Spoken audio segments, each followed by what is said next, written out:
The Blues Fan Forum podcast is presented by Interstate 70 Sports Media Group.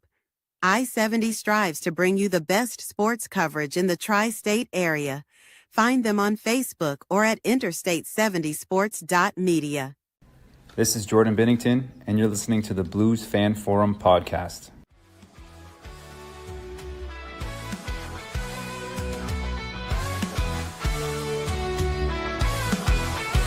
Skating on the ice, under St. Louis city lights, where the Blues play with all their might.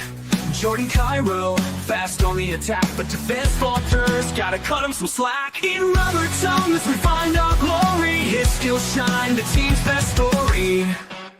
St. Louis Blues, we wear the crest. In Jordan Bennington, we put our trust to the test. On the ice, we fight and we must, for the city we love. In the blue, no we'll thrust.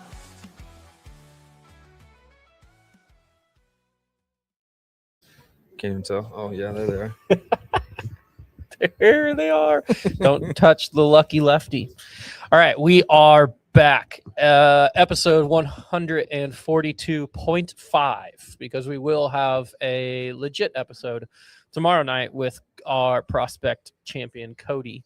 But we're back this time, not with Dan. Instead, we have Mr. Clayton Wilkie. Clayton, how are you? I'm doing all right. How are you doing? I'm not too bad. You have not played any slots yet?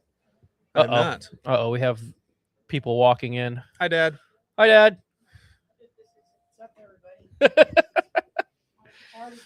All right. Well, I mentioned you at the first section of when Dad starts hitting fever games, we're going to be able to hear you on the mic. So you better go get some fever games going so we can hear you winning. All right.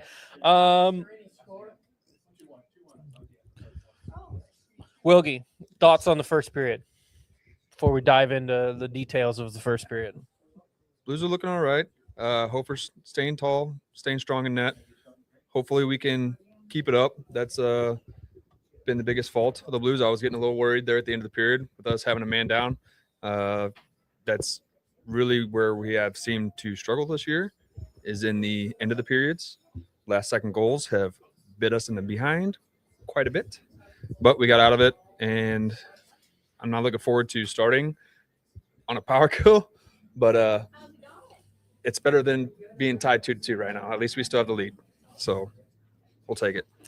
Yeah, still exciting first period of up 2-1, Yes. especially after going down 1-0 Immediately. pretty early.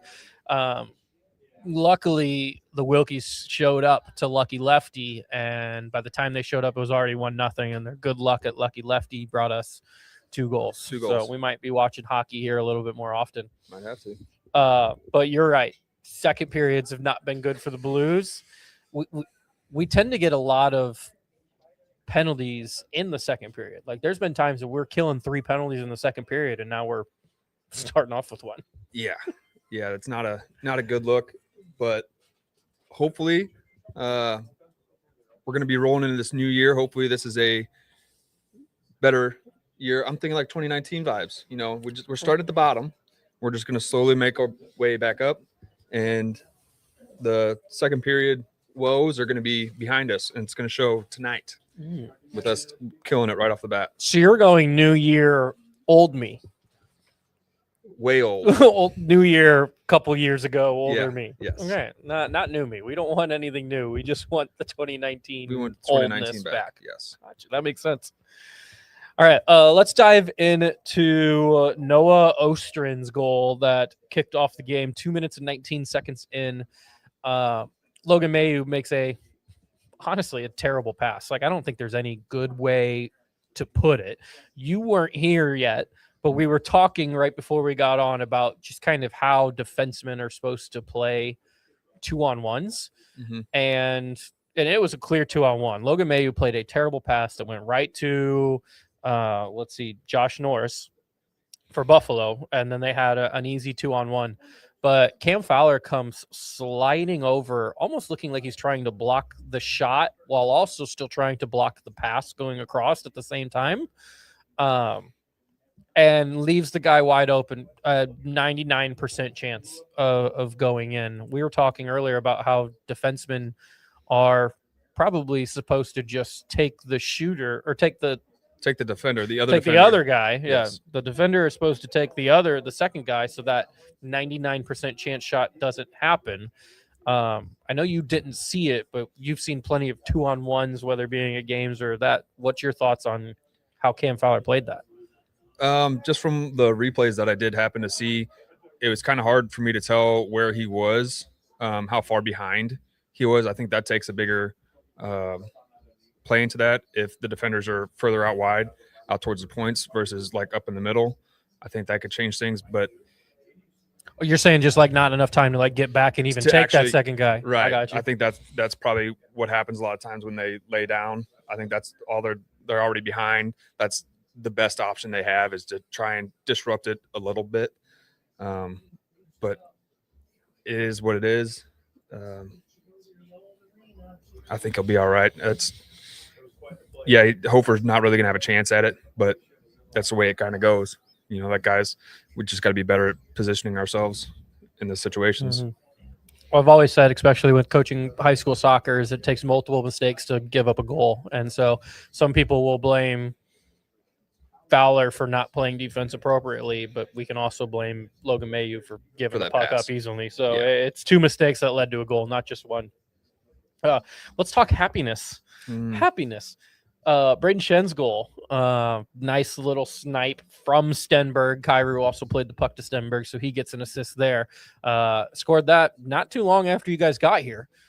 Yeah, I think we were still checking out all the machines whenever we had finally come back in here. And, we were just getting ready to figure out how trying to figure out the Budweiser horn. That's how we figured out that it wasn't working. But hopefully we got it working back now. Kyrou's back. Was his third game? This is game number 2. Game number for 2. Kyrou and Snuggerud. So that's good. Maybe they just need a little break to get back on their goodness. Back on the goodness. Back on the goodness. Back on the happiness. Positives. And positives. They tried to get back to their old me, the 2019 me. New year, old me. New year, old me. That might be the title of this episode. Yep. All right. So Shen gets the goal. Then a couple minutes later, Snuggerud finds the back of the net. He actually fed Fabry initially. So Fabry gets an assist. Pareko gets an assist as well. But Snuggerud gets his first from, kind of like you said, coming back for would you say old me? Yeah, New year, old me? New year, old me. New year, old me for Snuggerud gets one in his second game.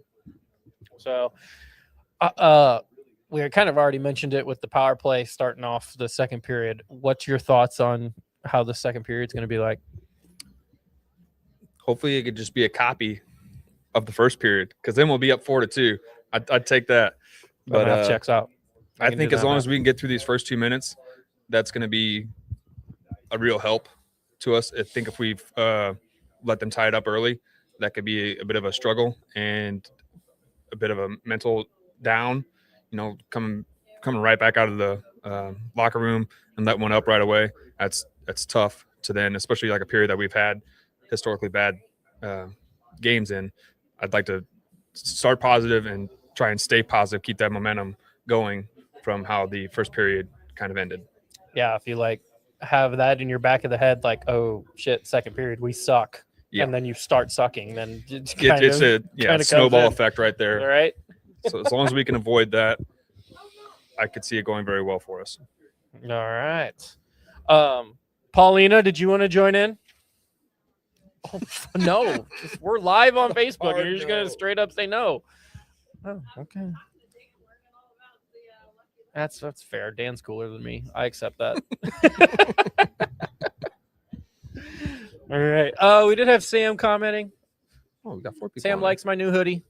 Oh, my parents got me this for Christmas. I do like it. It's pretty cool. Yeah. Merry Chrysler. Merry Chrysler. Merry Crisis. And that looks good. Sam says Springfield still needs the energy. The Blues are playing well. Didn't we just bring up somebody from Springfield not too long ago? I mean, Stenberg's still playing. Is that who you're thinking of? maybe. We had Matt Luff up. We had Alex Santeri, Matt Kaskamaki. Both of them have been sent down since. But I think Stenberg is the one. And Stenberg started tonight on the second line. So he's been playing well. The healthy scratches are Bergeron. I think it's actually just Bergeron on the forwards because Suter's hurt and Bukestad's still injured. Is there a limit on how many times a team can send, like how many players they can send up or down in a year, or is there a limit on how many times a single player can be sent up or down in a year? It depends on their contract. If they have a two-way contract, I'm not 100% sure on this, and maybe Sam can fact check this with me. If they're on a two-way contract, they can move up and down, but there might be a certain amount of times that they can. Okay.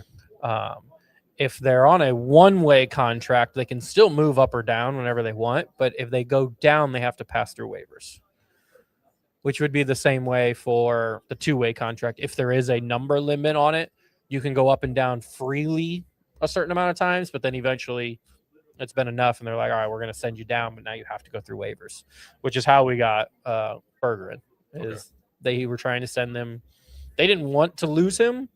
They were like, we're going to send him down to our AHL team, and maybe they'll play better. And then Blues were like, we'll take him, which is the same way we lost Colton Ellis. So like it happens, I think, more often than people think, but you also don't get typically like great players. Yeah.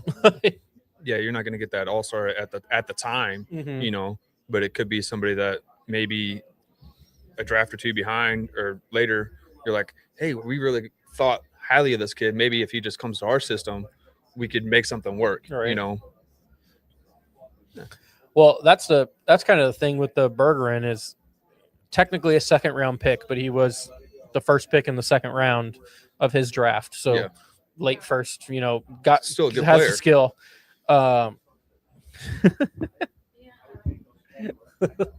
Look at me learning about hockey in real time, says Mike. Oh. I guess I got it right then, Mike. Does that mean I'm right?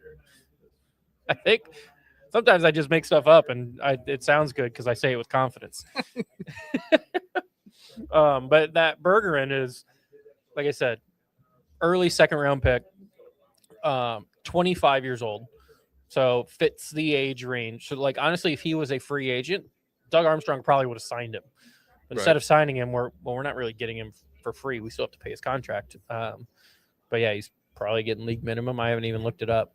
Probably. But so might as well. I mean, it fits the timeline, fits everything that we need. So might as well give it a flyer and see what happens.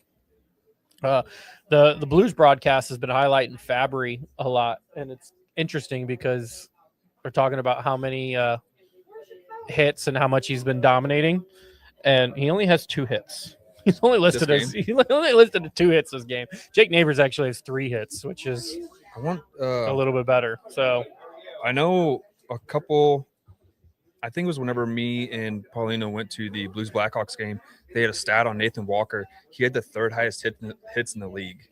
Nathan Walker, yeah, I believe I was that. curious how he many. He set the record last year for the Blues. I think he had like 87, and the 2 above him were 88 and 89. Like he wasn't. Oh, well, he's right there. He was right there. So I was curious if I could find that. All right. Well, we can check that out next intermission because it's about puck drop for the second period. Bye, everybody. Yeah.